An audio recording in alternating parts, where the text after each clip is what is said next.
Si tu as déjà acheté un café à 5 $ chez Starbucks, tu es un putain de faible. Si tu as déjà dans ta vie acheté un putain de café à 5 $ chez Starbucks, tu es un putain de faible. En ce qui me concerne, vous savez, je dirais que personnellement, je suis poussé par la gratitude. La gratitude est mon essence.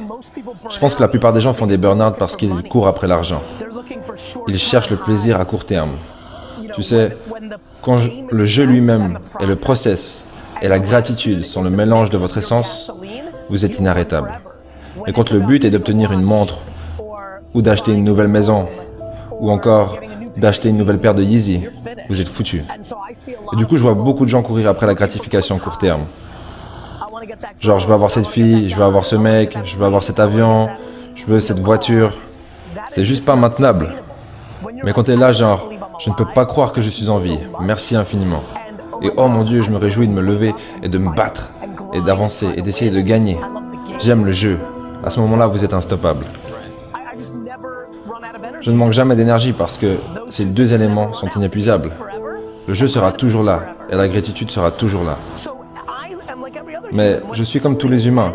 Quand quelque chose arrive à sa fin, j'ai aussi un moment où j'ai plus d'énergie. Mais pour moi, le jeu d'essayer de devenir un entrepreneur à succès et le jeu d'être reconnaissant, que j'utilise comme le système d'opération de mon esprit, est un gain infini. Tu sais ce qu'il en est?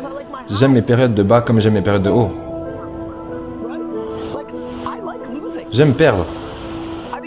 Je pense que ça fait partie du jeu. Je pense que c'est approprié. J'aime être rendu humble à nouveau.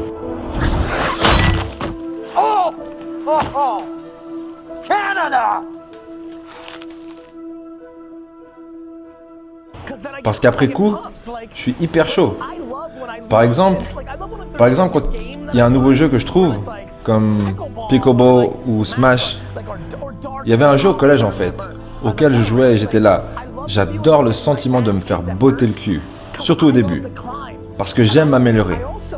Je ne suis pas... En fait, je dirais je suis énormément dans ma propre tête. Donc, je pense que beaucoup de gens galèrent quand ils perdent parce qu'ils s'inquiètent de savoir qu'est-ce que les gens autour d'eux pensent. Et moi, je suis là, j'en ai rien à foutre de ce que les autres pensent. Je veux dire, ils sont aussi galères que moi pour d'autres trucs. Je suis dans ma propre tête. Et donc... Mais je voudrais quand même dire ça. La chose qui me préoccupe le plus, c'est la santé et le bien-être des 10 personnes qui me sont le plus proches. Je pense vraiment, touchant du bois, que quand quelque chose arrivera, j'espère très tard dans le futur, que ce soit mes parents ou encore pire, que ça me fera... Ce genre de choses pourrait me faire perdre l'équilibre. Des trucs de la vraie vie, mais pas perdre de l'argent ou ne pas réussir à faire un gros deal, ou encore un bon employé qui démissionne. Ça ne peut pas m'arrêter, ce n'est pas assez signifiant. Tu sais, je pense que personne ne fonctionne comme moi. Chacun a son propre fonctionnement. Mais pour répondre en premier lieu, je dirais, vous devez trouver une façon de sincèrement vous aimer pour vos forces et vos faiblesses. Certaines personnes sont tout simplement magnifiques. Par exemple, il y a environ 32 gars ce soir ici à Dallas qui vont être draftés et qui sont remarquablement athlétiques. Tu sais, en tout cas, c'est pas mon cas. Mais c'est ok, parce que par exemple, je sais vendre et je suis un bon type. Et à mes yeux, ce que j'ai envie de dire aux gens, c'est que le jugement que vous placez sur vous-même a été créé à travers une combinaison entre votre ADN et votre éducation. Et vous avez besoin de passer du temps avec des gens optimistes et positifs, qui ne vous jugeront pas, pour vous libérer de vos habitudes mentales. Un verre à moitié plein, c'est vraiment une façon horrible de... Non, en fait, je veux dire, un verre à moitié vide, c'est vraiment une façon horrible de vivre la vie. Je veux dire, regarder tout ce qui vous entoure et être pessimiste, c'est la pire chose qui puisse vous arriver. Et vous devriez faire tout ce qui est en votre pouvoir, que ce soit d'aller consulter, que ce soit de changer d'amis, que ce soit de brusquement vous réveiller un matin et décider de partir au Pérou pour le reste de votre putain de vie. Quoi que vous deviez faire pour sortir de cet endroit où vous devenez négatif, c'est une solution que vous devez trouver. Écoutez, je ne suis pas médecin, mais que vous ayez besoin d'être sous médicaments ou autre, je pense que mon plus gros point, c'est les gens avec qui vous passez du temps et les gens que vous consommez. Si vous passez tout votre temps avec des amis pessimistes, vous êtes gravement dans la merde. Si vous écoutez les nouvelles tout le temps, vous êtes gravement dans la merde. Point. Globalement, sur les 7,7 milliards de personnes sur cette terre, vous n'êtes pas fantaisiste, vous êtes faible. Un café à 5 $, mais allez vous faire foutre. Donc moi je veux pas entendre des gens qui commentent ou qui parlent dans mon dos. Vous vivez des putains de... Mais 99% des commentaires que je reçois viennent des pays les plus riches au monde.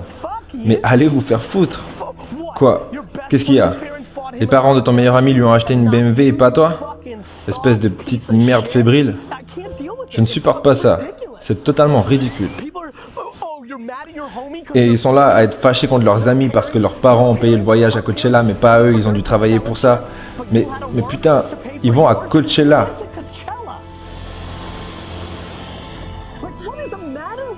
Mais qu'est-ce qui va pas chez vous? Croire que tout est dû. Croire que tout est dû, putain. Vous êtes tous des capricieux. Personne n'a de quoi se plaindre. Presque personne. À part si t'es le pire humain sur Terre, sur le barème des 7,7 milliards de personnes qui existent, et que tu vis dans une cage, en étant esclave, dans un endroit où personne ne peut te trouver. À moins que tu sois cette personne, arrête de te plaindre. Est-ce que je peux dire juste un truc de plus? Parce que je sais que les gens vont regarder ça et ils vont dire « Mais où est-ce qu'il va avec cette histoire ?» Voilà ce que j'essaie de dire. Des millions d'entre vous rencontrent des difficultés, mais quand vous êtes dans l'état d'esprit de ne pas vous plaindre, c'est fini. Ma mère a perdu sa mère à 5 ans. Son père ensuite a passé 10 ans dans une putain de prison. Elle a vécu en Russie soviétique. Et elle ne s'est jamais plaint. Même pas une fois. Je n'ai juste pas le temps pour tous les autres.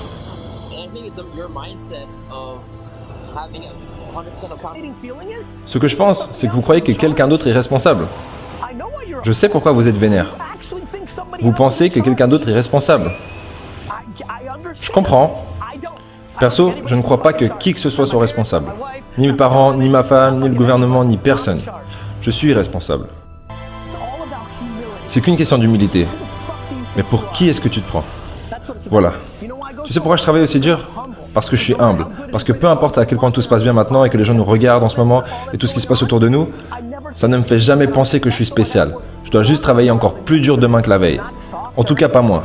Et écoute, tu veux profiter de tes efforts et te faire plaisir parce que tu as travaillé si dur à faire des vidéos et tu as donc besoin d'un mois à Costa Rica pour boire des tequilas? Vas-y, profites-en bien. Mais sache que tu abandonnes quelque chose. Parce que pendant que tu bois des tequilas, moi je prends ton audience.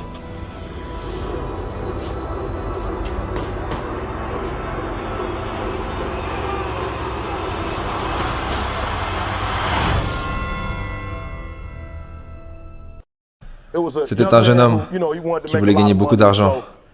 Et du coup, il allait voir un gourou. Et il lui a demandé